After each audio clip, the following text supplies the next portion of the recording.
The tragedy of this moment in the life of our nation is not just how many born-frees have been recruited into the state's security apparatus, but into its psychological warfare and propaganda machinery as well, to reduce what is going on in our country to a game.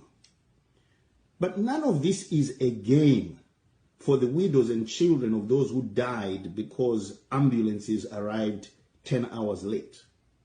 It's not a game for the disabled and principled war veteran who refused to brutalize citizens but now lives in abject poverty as a result.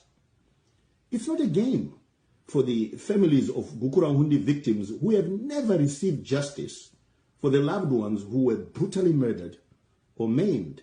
It's not a game for university graduates who will never be anything but touts and street vendors in their lifetimes, or for the starving pensioners whose life savings disappeared because of Gideon Gono, while the politically connected received millions in loans from the government that they never paid back.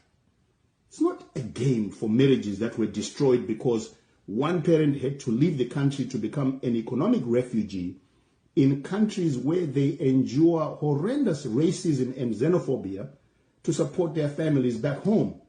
It's not a game for those who could not give loved ones who died from COVID-19 in foreign lands decent burials, or for Itai Zamara's widow, or the young women who are raped and brutalized for simply exercising their constitutional rights. The consequences of Zanu PF's incompetent, corrupt, and repressive rule are ultimately deadly for all of us. They are not deadly only because of what Hopewell Chingono and Jacob Ngarivu may have said, but because they are. And everyone, including those trying to curry favor with Zanu PF, know it. We must all say it, not just on the 31st of July, but before that day and every day until the change we deserve happens.